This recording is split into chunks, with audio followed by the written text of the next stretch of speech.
Alors aujourd'hui, nous allons parler d'un sujet qui s'intitule La discipline spirituelle du jeûne. Alors, je crois que dans le titre, c'est pas un titre très euh, forcément très flatteur. Il y a deux mots que beaucoup de gens n'aiment pas dans le titre. Le mot discipline et le mot jeûne. C'est pas quelque chose qui flatte l'ego, n'est-ce pas? C'est quelque chose qui demande un sacrifice. Ce matin, lorsque nous étudions l'école du sabbat avec les adolescents, on parlait du sacrifice que Jésus a dû faire pour venir sur la terre.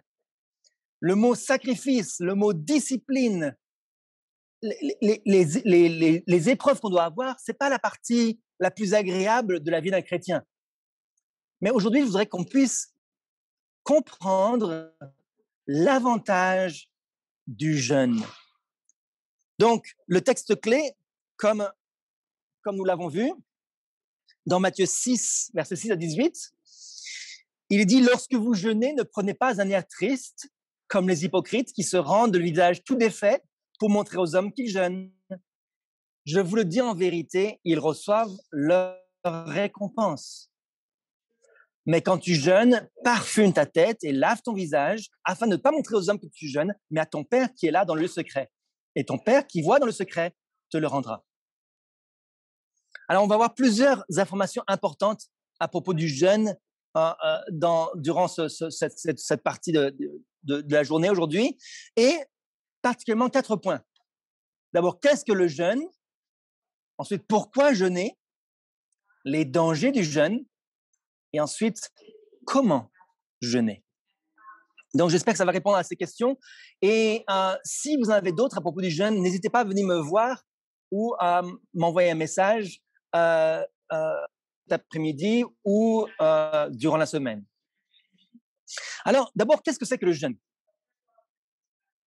Le jeûne, d'après les définitions qu'en font certains experts, c'est une discipline spirituelle qui est enseignée dans la Bible. D'accord? Mais ce n'est pas que dans la Bible. Il y a beaucoup d'autres religions qui font du jeûne une discipline de vie importante. Les musulmans, les juifs, en particulier, utilisent le jeûne. Vous connaissez comment ça s'appelle chez les musulmans? Le ramadan, n'est-ce pas? Alors, ils le font d'une manière qui est peut-être un petit peu différente de la nôtre, mais en réalité, c'est la même discipline de vie. Et donc, beaucoup de religions, y compris des religions non chrétiennes, c'est important ce jeûne. Et on va voir pourquoi. Jésus a demandé à ses disciples de jeûner. Et il a déclaré que Dieu récompense le jeûne. Et donc, selon la Bible, le jeûne consiste à réduire ou à éliminer volontairement sa consommation de nourriture pendant une période de temps et dans un but précis. Donc, jeûner, c'est pas sauter un repas parce que j'ai pas faim le matin. C'est pas ça un jeûne, d'accord? On va voir un petit peu qu'est-ce que c'est que le jeûne. Alors, beaucoup de chrétiens ne jeûnent pas. Beaucoup de chrétiens dans différentes églises grandissent en pensant que le jeûne, c'est quelque chose de dépassé, c'est quelque chose d'ancien. Comme les sacrifices animaux étaient faits dans l'Ancien Testament, ils pensent que c'est quelque chose qui n'a plus lieu d'être aujourd'hui. Et ça leur convient bien parce que l'idée de se passer de nourriture pendant une longue période de temps ne leur semble pas très amusante. Se priver de quelque chose, d'un privilège que nous avons, volontairement, n'est pas une chose agréable. On est d'accord là-dessus, je crois. Hein? Le jeûne n'est pas quelque chose que l'on aime faire. Alors pourquoi on le fait? Lorsque on n'a pas l'habitude de jeûner, on doit se demander, est-ce que Jésus a conseillé aux nouveaux chrétiens de jeûner? Regardez ce qu'il a dit dans Matthieu 6, le verset qu'on a dit tout à l'heure. Lorsque vous jeûnez, quand tu jeûnes, donc on voit ces 2 points ici qui disent, Jésus ici n'a aucun doute. Jésus n'a aucun doute que ses disciples vont jeûner. hein. Il les éduque en disant, lorsque vous jeûnez, faites ceci, faites cela, ne faites pas ceci, ne faites pas cela. Mais il n'a absolument aucun doute que ses disciples vont jeûner. Donc, c'est très, très clair. Et d'ailleurs, dans le sermon de Matthieu 6, il est dit ici, au début du sermon, il est dit, lorsque vous faites l'aumône, donc lorsque vous donnez de l'argent aux pauvres, lorsque vous priez, au verset 5, et lorsque vous jeûnez, au verset 16. Donc, il énumère les choses qu'un chrétien doit faire. Un chrétien doit donner aux pauvres, un chrétien doit prier, et un chrétien doit jeûner. Ce n'est pas optionnel. Il assume que, il pense que tout le monde va jeûner. C'est naturel. Et donc, c'est ce que je disais ici, il part du principe que son public donnera, priera et jeûnera. Il ne dit à aucun moment que le jeûne est une option. Il ne force personne non plus, mais il dit lorsque vous ferez ces choses-là, et ça semble tout naturel de le faire. Donc, ce n'est pas une bizarrerie. Ce n'est pas quelque chose qui est des siècles passés. C'est une évidence. Tous les chrétiens vont jeûner.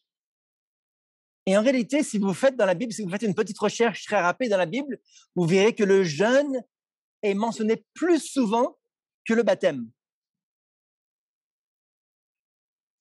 Le baptême ne vient qu'après une conversion profonde et sincère, après une repentance.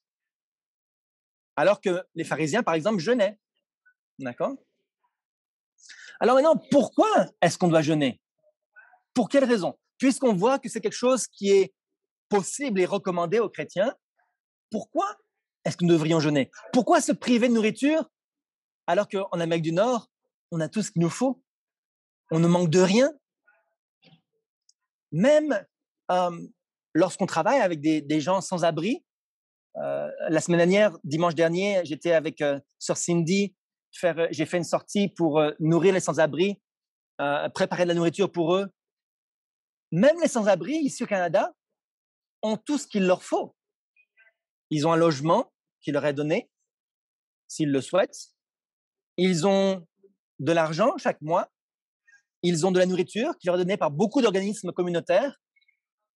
Pourquoi se priver volontairement de quelque chose? Pourquoi?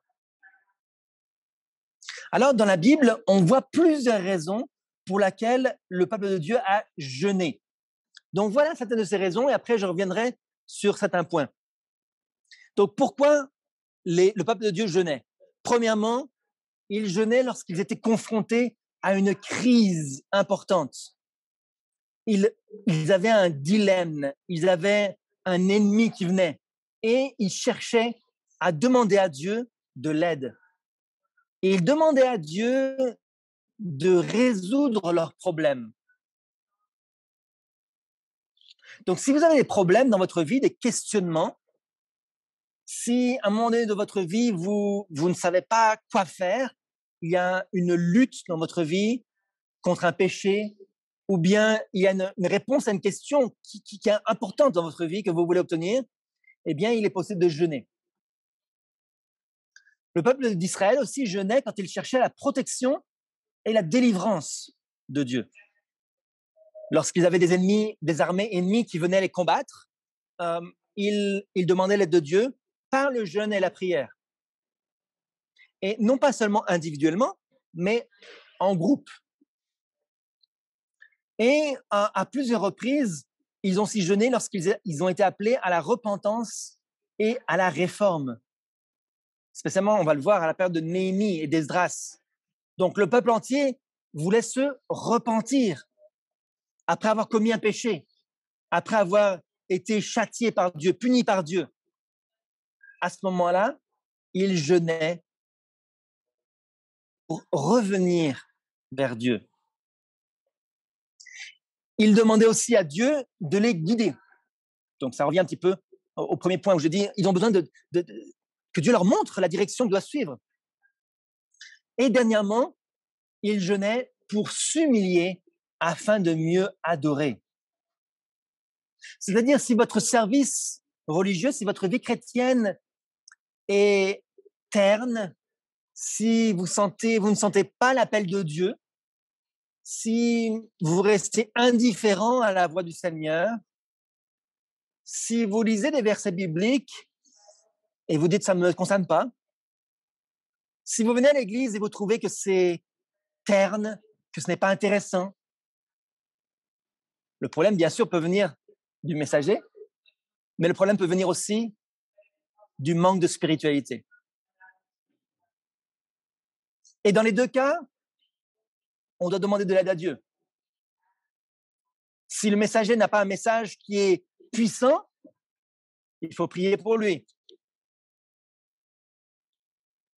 Vous ne ressentez pas l'attrait de Dieu, à ce moment-là, il faut aussi s'humilier par le jeûne et la prière. Alors, il y a beaucoup d'exemples de jeûne dans l'Ancien Testament et aussi certains dans le Nouveau. Alors, dans l'Ancien Testament d'abord, plusieurs exemples de jeûne. Mais en voici certains. David a pleuré et a jeûné lorsque son fils était malade. Vous vous rappelez qu'il avait couché avec Bathsheba, il avait tué pour pouvoir obtenir Bathsheba comme femme, puis il avait couché avec elle. Il avait eu un enfant et le prophète était venu le voir pour lui dire que son fils, lui, il était pardonné parce qu'il s'était repenti, mais son fils allait payer la conséquence de son erreur. Et son fils est tombé gravement malade, puis il est mort. Et David a jeûné et a prié pour la repentance et pour le salut de son fils. Puis lorsque son fils est mort, il se levait, il s'est baigné et il s'est mis à manger. Donc, puisque le sujet de sa prière avait été répondu, il avait demandé une réponse de Dieu, soit la guérison, soit la mort. Et Dieu avait répondu. Alors, Josaphat a proclamé un jeûne en temps de guerre, dont tout le peuple entier a jeûné pour résister à l'ennemi. Donc, vous voyez qu'il y a différents types de jeûnes.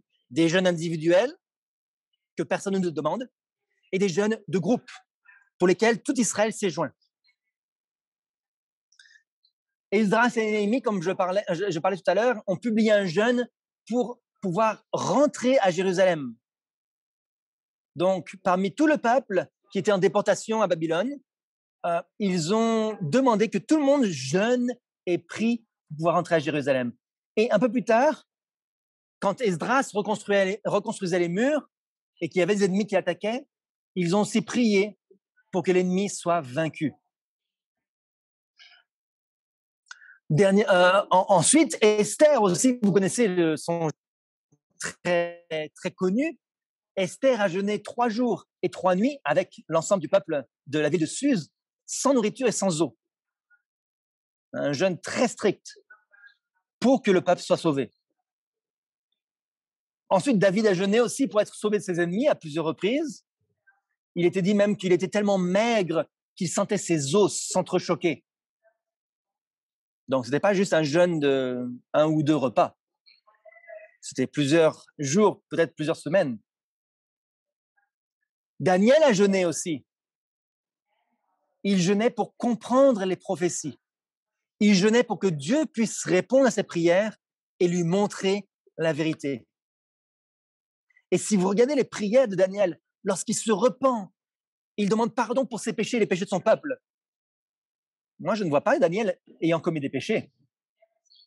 Pourtant, il se repentait et il demandait pardon pour ses péchés, pour les péchés de son peuple, afin de mieux comprendre les prophéties. Frères et sœurs, ça vous est déjà arrivé de prier pour mieux comprendre une doctrine de l'Église? Un point de foi que vous avez du mal à comprendre, quelque chose qui vous perturbe, quelque chose que vous avez besoin de comprendre la volonté de Dieu. On a besoin de jeûner et de prier pour se mettre en relation directe avec Dieu. Et bien sûr aussi en dernier, ici, les habitants de Ninive qui finalement se sont repentis. Ils ont publié un jeûne et au lieu que Dieu les détruise, Dieu s'est repenti du mal qu'il avait prévu de leur faire.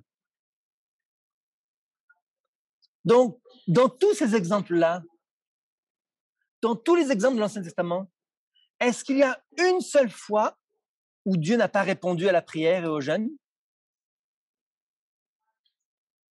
Est-ce que le jeûne et la prière ont été efficaces? Dans tous les cas, Dieu a répondu. Dieu a donné ses instructions et Dieu a répondu et Dieu a aidé. Donc, le jeûne est un moyen de pouvoir se rapprocher de Dieu d'une manière plus avancée que la simple prière. Et dans le Nouveau Testament, il y a plusieurs exemples aussi, il y en a un petit peu moins, mais il y a aussi des exemples de Jésus, bien sûr, qui a jeûné dans le désert 40 jours, qui a encouragé ses disciples à jeûner afin qu'ils puissent être capables de chasser les démons, lorsqu'il disait que ce type de démon ne peut partir que par la jeûne. Et on va en parler de ce qui est des démons en nous. Nous avons tous, entre guillemets, nos démons, nos luttes, nos faiblesses, et des choses qui ne peuvent partir que par le jeûne aussi. Et Paul a jeûné 3 jours pour recouvrer la vue. Après, devenu aveugle, ce n'est pas tout de suite qu'il est allé chez le frère, que sa vue a été rendue. Il a dû patienter pendant 3 jours. Il a dû jeûner pendant 3 jours et prier afin de recouvrer la vue. Et une chose importante aussi, c'est que les apôtres jeûnaient avant de consacrer des pasteurs comme Paul et Barnabas ou des anciens dans chaque ville. Donc, chaque fois qu'ils devaient choisir quelqu'un pour le ministère, à cette époque-là, il n'y avait pas d'école missionnaire, il n'y avait pas d'appel de Dieu, de formation. Ils priaient, ils jeûnaient afin que leur choix se porte sur la bonne personne. Et Dieu répondait à chaque fois à leur prière. Alors, donc, lorsque l'on voit ces exemples de jeûne et qu'on voit le succès du jeûne, on se dit, mais est-ce qu'il peut y avoir un seul danger au jeûne? Est-ce que ça peut être négatif, le jeûne? Peut-être que vous pensez que le danger du jeûne, c'est de jeûner trop longtemps et de mourir de faim. Peut-être que certains pensent que si on jeûne trop longtemps, on va avoir des carences alimentaires, on va être malade. Mais ce n'est pas de ça dont je voudrais parler. Ce n'est pas de ces dangers-là. Le principal danger du jeûne, ce n'est pas la privation de nourriture. C'est vrai qu'il est possible d'avoir une mauvaise santé si on jeûne d'une mauvaise manière. C'est vrai que c'est possible de se rendre malade et de se rendre faible et de mourir. Mais ce n'est pas le principal des dangers. Si vous êtes en bonne santé naturellement, à moins d'avoir un problème de santé, il n'y a pas de danger au jeûne. Le danger principal, c'est le même danger que l'on retrouve dans la pratique de toute discipline spirituelle. C'est de penser que le jeûne est un moyen d'obtenir la faveur de Dieu.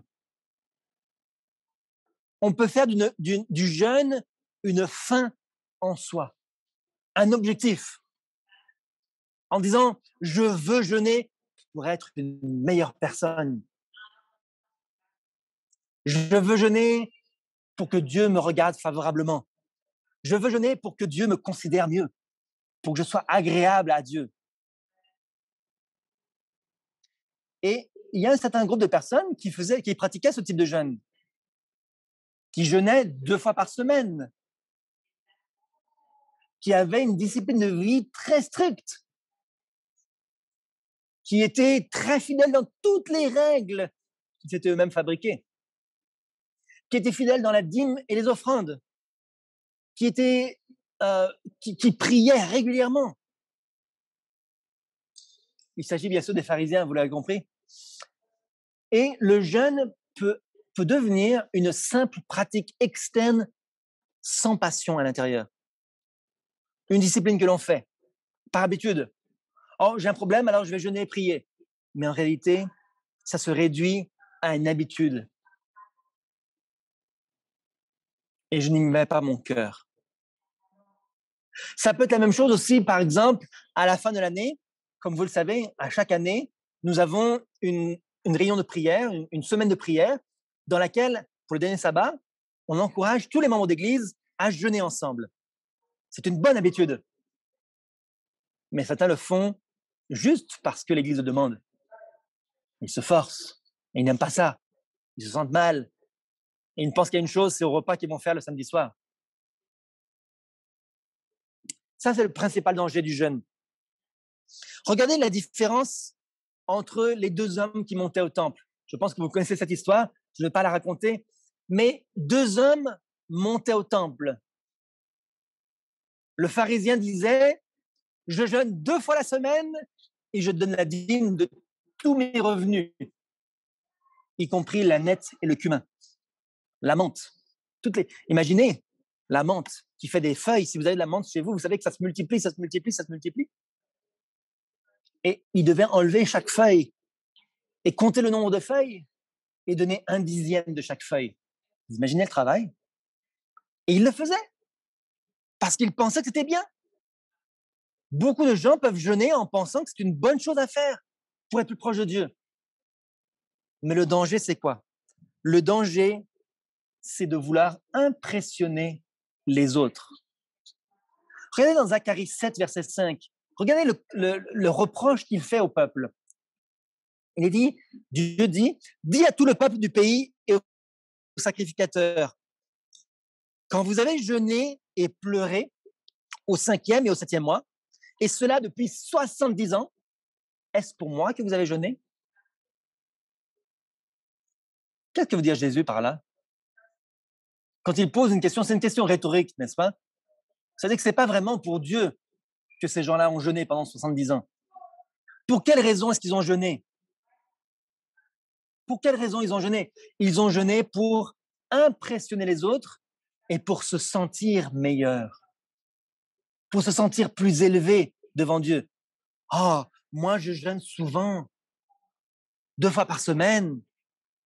Je suis meilleur que, regardez ce publicain-là, ce publicain, il ne fait que faire la fête. Ils font des fêtes, ils invitent des amis, ils mangent, ils boivent. Moi, je suis meilleur qu'eux. Ça, c'est le plus grand danger du jeûne. Ça, c'est un grand danger. Alors, lorsqu'on comprend ces choses-là, on doit réfléchir comment nous devons jeûner. Je ne vais pas rentrer forcément dans tous les détails, mais comment devons-nous jeûner? D'abord, dans 1 Corinthiens 10, verset 31, il est dit « Soit donc que vous mangiez, soit que vous buviez, soit que vous fassiez quelque autre chose, faites tout pour la gloire de Dieu. » Donc, lorsque nous jeûnons, on ne mange pas, on ne boit pas, donc ces deux parties-là ne sont pas inclus. Mais qu'est-ce qu'il est dit? Soit que vous fassiez quelque autre chose. Est-ce que le jeûne est une autre chose? Oui. Alors, comment doit être le jeûne? Il doit être fait pour la gloire de qui? Pour la gloire de Dieu. Est-ce que le jeûne nous apporte quelque chose de supplémentaire à nous? Est-ce que la gloire et l'honneur nous revient parce que nous avons jeûné et donc Dieu nous regarde de meilleure manière? Non. Le jeûne n'est pas pour nous, le jeûne est pour Dieu. Alors, il existe plusieurs types de jeûnes. Il y a beaucoup de jeûnes différents, d'accord? Et l'option que vous allez choisir va dépendre de votre état de santé, bien sûr, va dépendre de la durée souhaitée et de vos préférences. C'est vous qui allez établir vos propres règles. Il y a de nombreux exemples dans la Bible de jeûnes et tous ces jeûnes sont tous différents. Alors, il y a des jeûnes à l'eau. Ça signifie s'abstenir de toute nourriture et de tout jus. On ne boit que de l'eau. Et il y a même des jeûnes très spécifiques, dans des cas bien particuliers de vie ou de mort, où c'était même des jeûnes sans eau, dans des cas très, très particuliers. Mais les jeûnes, la plupart des jeûnes étaient recommandés avec de l'eau. Il y a aussi les jeûnes partiels, qui sont souvent des jeûnes pour la santé, par exemple, qui éliminent certains aliments ou certains repas spécifiques.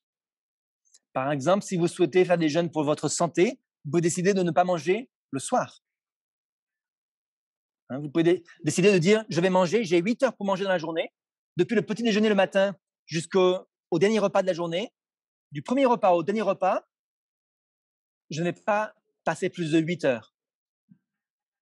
Donc, par exemple, vous mangez le petit déjeuner à 8 heures du matin, puis vous mangez ensuite 8 et 8, 16, donc à 4 heures d'après-midi, et c'est fini.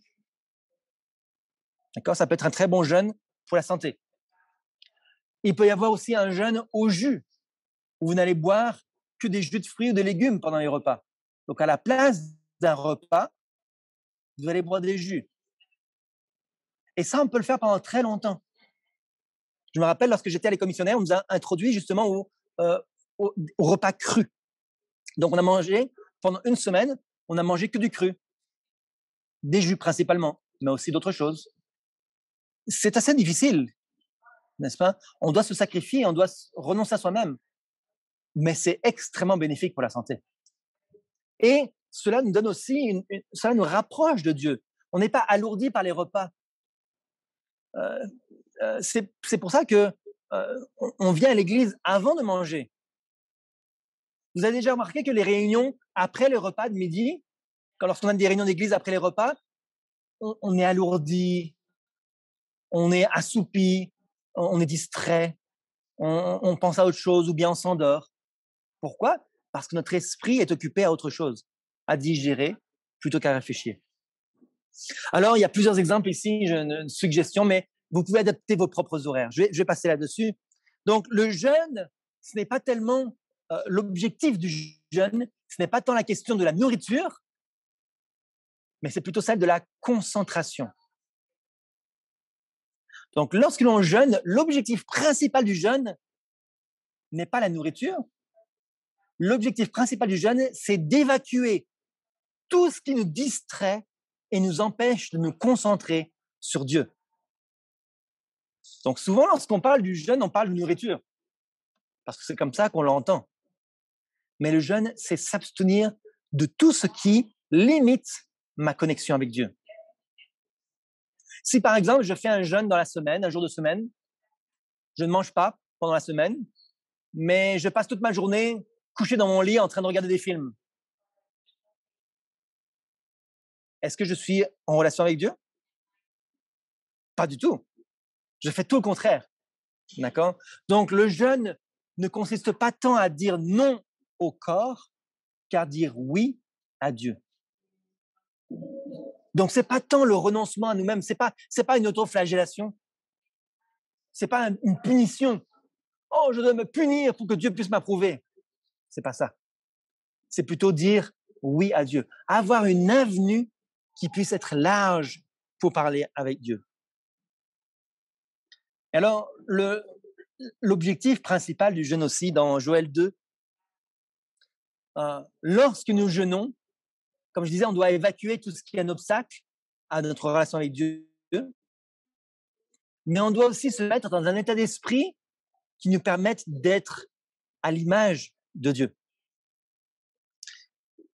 Dans Joël 2, regardez ce qu'il est dit, il dit « Maintenant encore, dit l'Éternel, il dit « Revenez à moi de tout votre cœur et avec des jeûnes, avec des pleurs et des lamentations. Déchirez vos cœurs et non vos vêtements et revenez à l'Éternel, votre Dieu. » Et plus bas, il dit « Publiez un jeûne, une convocation solennelle. » Donc le jeûne, qu'est-ce que c'est? Le jeûne, c'est un moment où on revient vers Dieu. Lorsqu'on s'est éloigné pour quelque raison que ce soit, lorsqu'on a été distrait par les activités de la semaine, vous savez, je crois que tous parmi nous, nous sommes très actifs dans la semaine. Nous avons énormément d'activités. Et nous devons apprendre à cesser nos activités, mettre un terme à tout ce qui nous sépare de Dieu. On est tellement préoccupé par les choses de ce monde, qui ne sont pas forcément mauvaises, qu'on ne prend pas le temps de venir à Dieu. Prenons le temps de réfléchir sur notre vie, parce que c'est le seul moment où on peut évoluer. Vous savez, dans la vie, souvent, on a une routine, et si on ne s'arrête pas pour réfléchir à un moment donné, on se retrouve à la fin de notre vie, on est vieux, et on n'a plus nos objectifs n'ont pas été accomplis. on se retrouve triste. Vous devez vous arrêter régulièrement dans votre vie pour réfléchir. Réfléchissez, prenez du temps pour réfléchir. Quels sont vos objectifs? Est-ce que je suis en train de me rapprocher de Dieu? Est-ce que je prends des décisions qui m'amènent sur le bon chemin? Ou est-ce que je suis en train juste de courir comme un rat dans une roue?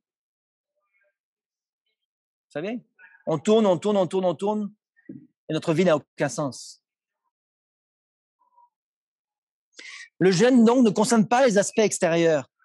Dans Joël 2, verset 13, Dieu dit « Déchirez votre cœur et non vos vêtements ».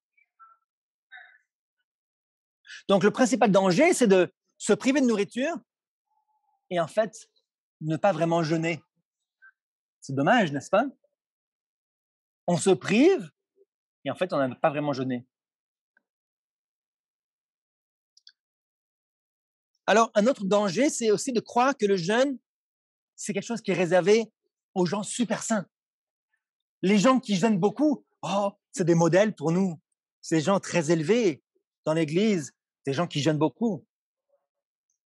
Mais ce n'est pas un moyen pour forcer le bras de Dieu et ce n'est pas non plus une formule magique pour accéder à Dieu. Dieu répond à nos prières, peu importe quand. Le jeûne n'est pas un moyen de forcer Dieu à nous écouter et à nous répondre.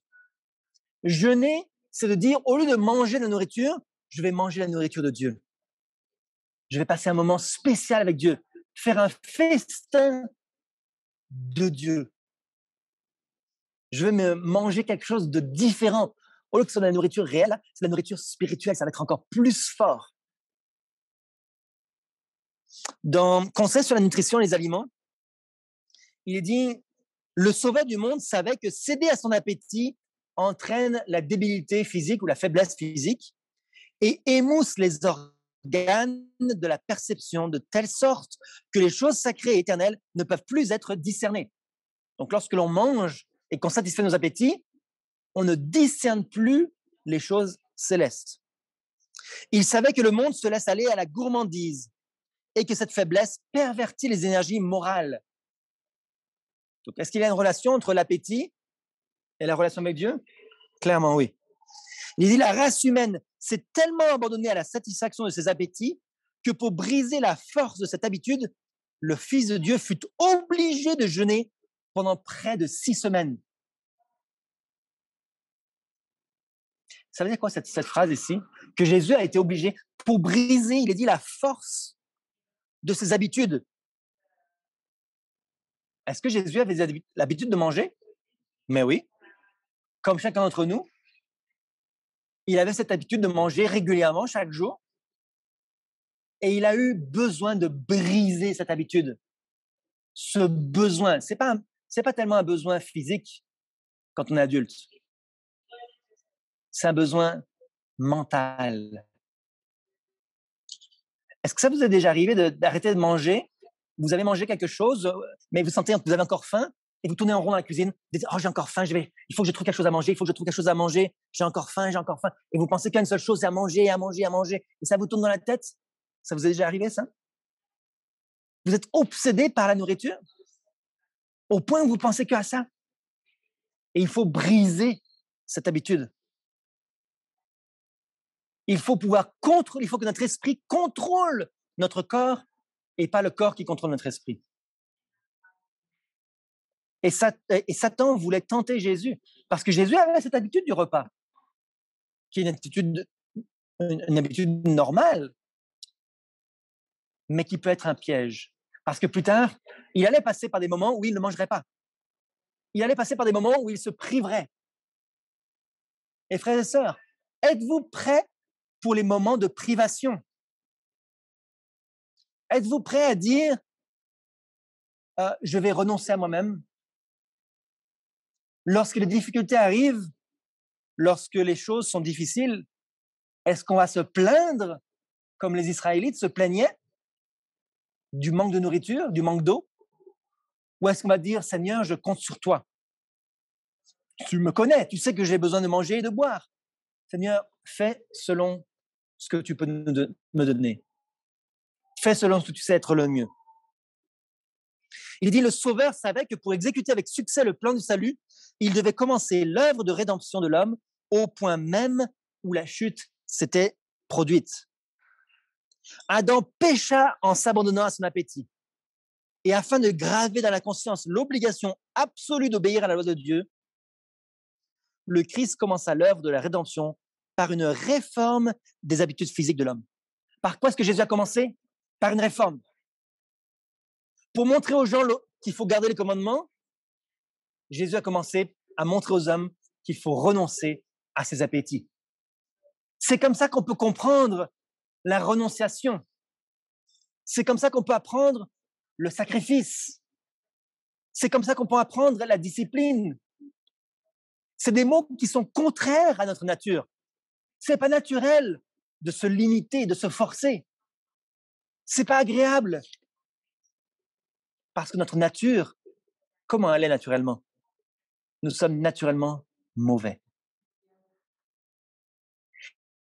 Et si nous ne changeons pas, nous serons perdus.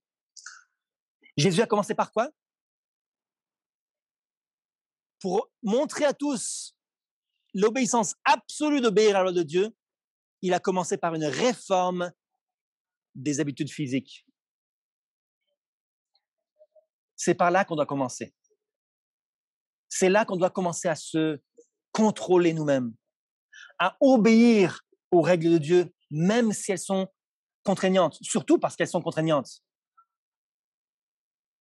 Pourquoi est-ce qu'on se contraint? Pourquoi est-ce qu'on se force? Pourquoi est-ce qu'on se sacrifie?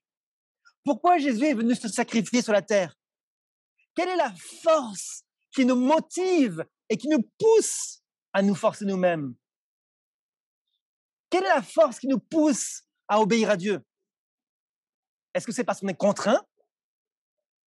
Qu'est-ce qui nous contraint? L'apôtre Paul le disait. Qu'est-ce qui nous contraint à obéir à Dieu? Il a dit, c'est l'amour de Dieu. L'amour de Dieu me contraint, frères et sœurs. Lorsque l'on voit à quel point Dieu veut qu'il nous aime, qu'il veut que nous soyons transformés, alors on se sent poussé, encouragé à changer nos habitudes de vie. Oh, combien le Seigneur éprouve de dégoût à la vue des efforts stériles et sans Christ de certains de ses soi-disant serviteurs. Il faut accomplir l'œuvre de Dieu avec force en allant de l'avant, les yeux fixés en haut. Cela n'est possible qu'en purifiant la vie chrétienne de la sensualité corruptrice de l'être tout entier. Cela doit être fait. Et si ça vous intéresse, vous pouvez lire la suite du passage, qui est intéressante aussi. D'accord? Comment purifier notre vie chrétienne, notre sensualité? Comment est-ce qu'on peut vaincre certaines tendances, certains appétits, en particulier sexuels? Comment le jeûne peut nous apprendre à avoir une discipline de vie honorable devant Dieu? Et le vrai jeûne, pour conclure, dans Ésaïe 58, le vrai jeûne, je ne vais pas lire tout le verset, mais il est dit, le vrai jeûne, c'est, auquel je prends plaisir, au verset 6, c'est de détacher les chaînes de la méchanceté, dénoue les liens de la servitude, renvoie libre les opprimés, et que l'on rompe toute espèce de joug. Partage ton pain avec celui qui a faim, et fais entrer dans ta maison les malheureux sans asile. Si tu vois un homme nu, couvre-le, et ne te détourne pas de ton semblable. Voilà ce que le jeûne nous pousse à faire. Le jeûne nous pousse à penser aux autres plutôt qu'à nous-mêmes. Le jeûne auquel le Seigneur prend plaisir est ici décrit. Il consiste à partager son pain avec l'affamé et à recueillir chez soi le pauvre. Il ne faut pas attendre que ceci vienne à vous. C'est rare lorsqu'on a des pauvres qui frappent à notre porte pour demander de la nourriture. Ça m'est arrivé une fois. C'est rare. Il ne faut pas attendre que ceci vienne à vous. Ce n'est pas à eux de réclamer entretien et demeure, c'est à vous de les offrir. Au lieu de penser au bien-être de notre famille, au repas suivant de la journée, pensons plutôt aux autres.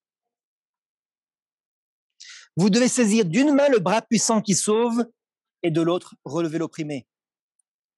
Vous ne pouvez jeûner en tenant d'une main le bras de Dieu alors que l'autre s'occupe de vos propres plaisirs. C'est impossible. Alors, en conclusion, ça, c'est un passage dans La vie sanctifiée, qui est un livre de Sir White, et elle cite un épisode réel de ce qui s'est passé en Angleterre.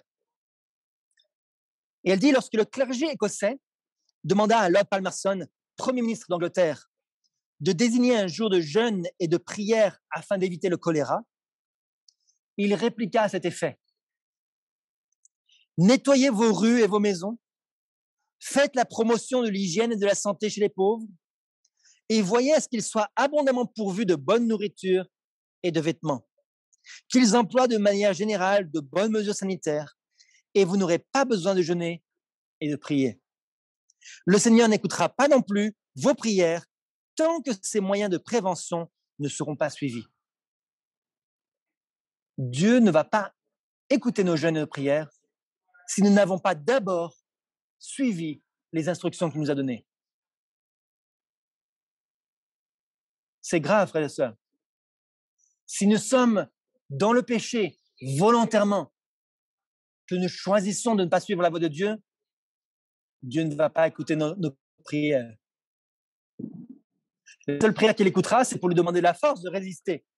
Mais il ne va pas nous écouter si nous demandons des prières pour quelque chose d'autre. Nous devons d'abord nous soumettre à la volonté de Dieu. Ça ne sert à rien de jeûner.